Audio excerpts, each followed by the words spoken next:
Give the call to the member for Robertson. Thank you, Mr Deputy Speaker. This bill is part of the Coalition Government's ongoing commitment to families, particularly those with young children who rely on childcare. The Family Assistance Legislation Amendment, Childcare Measures Bill 2014, which I commend to the House today, will apply from next month for 3 years to the 30th of June 2017. This amendment maintains the childcare benefit income thresholds for 3 years and ensures that the childcare rebate limit will continue at $7,500 per child per year for a further 3 years. It's an important reminder of how this government is making fair and responsible choices for the people in my electorate on the Central Coast. Mr Deputy Speaker, there are around 7,720 children from 5,670 families who attend childcare in 109 dedicated services in my electorate of Robertson. For many of them, childcare is essential because one or both parents are commuting to Sydney or Newcastle. We have 30,000 to 40,000 people on the Central Coast, as I often speak about in this House, who leave early in the morning to work and return home late at night to their families, because that's where their job opportunities are. I'm actually a mother in one of those families. My own husband Chris travels to Mascot every day, relying on the right connecting train to be home in time for dinner. We've been married nearly 18 years and he's never been able to work locally, and his story reflects the story of thousands of other people on the Central Coast. And we're fortunate, of course, to have access to great childcare for my own 2 children, Oscar, who's 5, Molly Joy, who is 3.5, including some amazing grandparents, and I do acknowledge my parents, Max and Mary Warren, who help out on so many occasions, a fantastic babysitter, Isabella Mitchell, and I thank you, Isabella, for all you do, and an incredible long-day care centre, Little Miracles at Terrigal, where Oscar and Molly Joy are taken care of every week in a wonderful, supportive, caring and nurturing environment.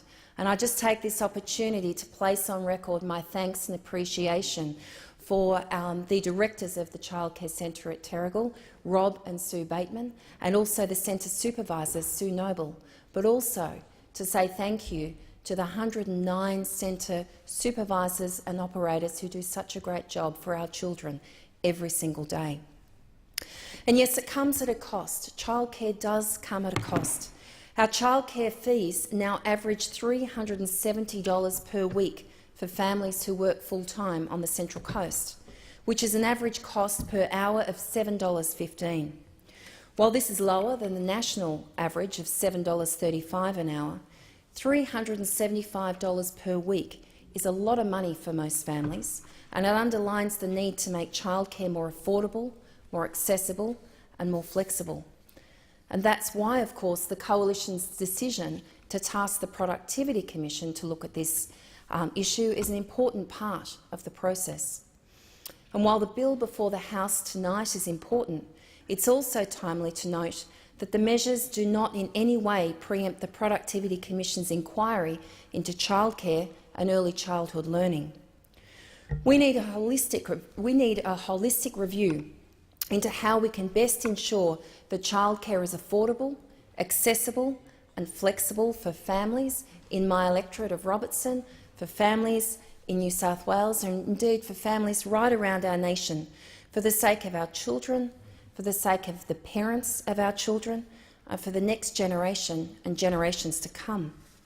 And that's why the Productivity Commission's draft report, due next month, will give us a good first insight into their proposed reforms.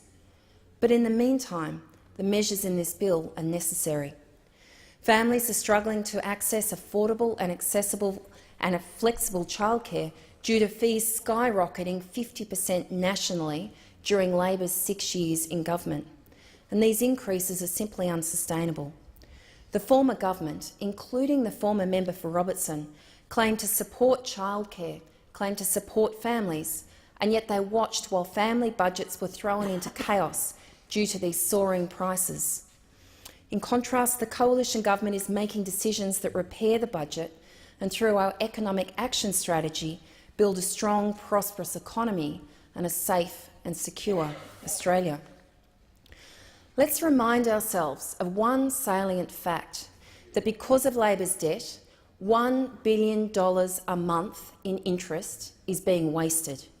If no action is taken now, debt will grow to $667 billion in a decade, and that monthly interest bill I mentioned before will become $3 billion per month. It's clear that we need to get the debt and deficit back under control, and this budget is part of our responsible plan to do just that. Included in the budget is the childcare benefit measure contained in this bill. It's also part of the government's broader measure to maintain eligibility thresholds for the Australian government payments for 3 years. It's estimated that maintaining the childcare benefit income thresholds will provide a saving of $230 million over the forward estimates. This bill amends the new tax system, Family Assistance Act 1999, to continue to maintain the childcare rebate limit at $7,500 for 3 income years, starting from the beginning of next month. The rebate covers half of the out-of-pocket childcare expenses up to a maximum amount per child per year, and it isn't means-tested. So as a result of these amendments, a family on the Central Coast will continue to be able to receive up to the maximum rebate amount of $7,500 per child per year to help pay for the out-of-pocket childcare costs, and this will be in place for those 3 years. The bill also locks in the childcare benefit income thresholds for 3 years, also starting on the 1st of July this year. Unlike the childcare rebate, the childcare benefit is means-tested. It's based on a family's income level, and it's designed to help with the cost of childcare. It's important to note that the government will continue to index the childcare benefit standard hourly rate, the minimum hourly amount, and the multiple child loadings by the Consumer Price Index on 1 July each year. So what this bill actually means is that families' childcare benefit income thresholds will remain at the amounts on the 30th of June 2014 for the 3 income years, ending on the 30th of June 2017. It proposes a 3-year pause on indexation of income thresholds, which sets out the eligibility for how much parents can claim. But even with this measure, Mr Deputy Speaker, government assistance through the childcare benefit and the childcare rebate combined will still increase to $28.5 billion over the next 4 years. These measures are about ensuring that this substantial investment rises at more sustainable levels over the long term. There is, as any parent or childcare provider would know, a pretty complex way of calculating the childcare benefit. It depends on a family's income, the number of children in care, the type of care and the hours used. But this bill ensures that these measures will not impact families who have incomes below $41,902. As a reminder to those opposite, Mr Deputy Speaker, keeping the childcare rebate limit at $7,500 per child per financial year for a further 3 years was a savings measure first implemented by the former Labor government in 2011. Labor announced an extension of the measure as part of their 2013-14 budget and then took the $105 million in savings from the budget bottom line, but never legislated for it. The savings were included in their budget, but the legislative amendments that we are debating here today were not introduced in the last parliament. And yet when this government sought to legislate the measure as part of the Social Services and Other Legislation Amendment Bill 2013, Labor combined with the Greens in the Senate earlier this year to block its own measure. So put simply, our hands are tied. Simplified arguments that we've heard earlier tonight about raising the rebate don't work earlier. It will not work either, as we found back in 2008. Back then, Labor increased the amount parents could claim under the childcare rebate from up to 30% to up to 50% of their fees. And the result was that out-of-pocket costs for parents soared by up to almost 40% in low and high-income families between 2008-9 and 2012-13. Raising rebates makes these payments more unsustainable in the longer term without a plan to slow the rate at which the fees are increasing. I recently invited the Assistant Minister for Education, Susan Ley, who spoke on the second reading of this bill, to my electorate of Robertson on the Central Coast. The Minister spoke at a childcare forum in Erina with parents and childcare providers, where there was a rigorous debate about the need for affordable, flexible childcare. We visited one of our bigger childcare centres, Erina Kindergarten. The owner there, Paul Klumper, directors Melissa Cummins and Ashley O'Rourke and their team do an absolutely fabulous job of providing a warm and caring environment where our little coasties can learn and be nurtured. During the day, we discussed the government's reforms, including the Coalition's record $200 million long daycare professional development program. The program helps daycare centres with the cost of upskilling and training educators to meet the requirements of the National Quality Framework. Our long daycare professional development program will use the remaining funds from Labor's Early Years Quality Fund, which was shut down after an independent report found it was a vehicle for union recruitment. And the Minister's visit was a first-hand look into why we have to get the policy of childcare in Australia right. Overall, the Coalition is increasing childcare assistance to $28.5 billion over the next 4 years to assist around 1 million families every year through the childcare benefit and childcare rebate. As well as increasing support to childcare, we're also committed to a genuine paid parental leave scheme for families.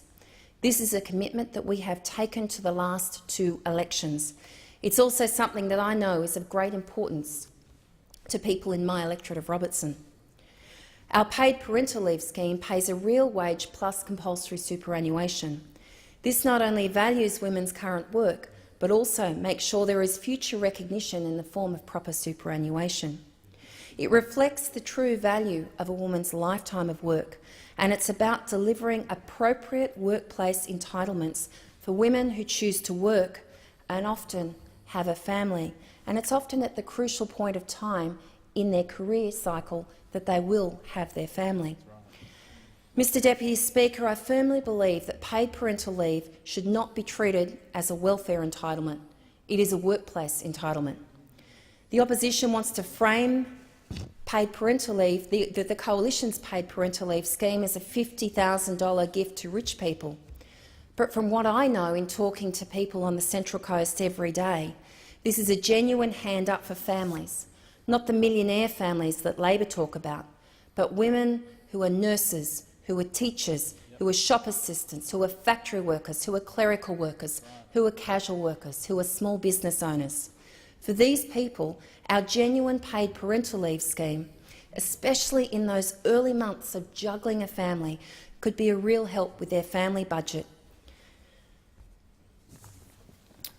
Mr Deputy Speaker,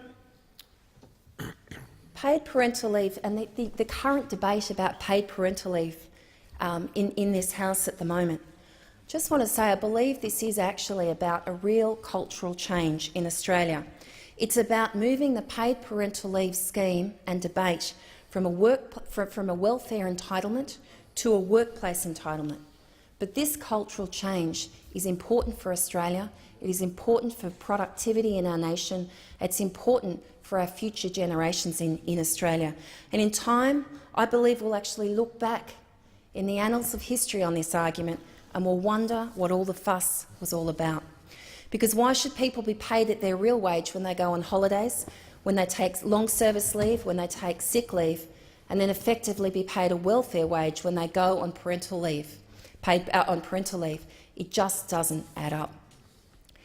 Mr Deputy Speaker, the Coalition Government has an economic action strategy that will fix Labor's debt and deficit disaster.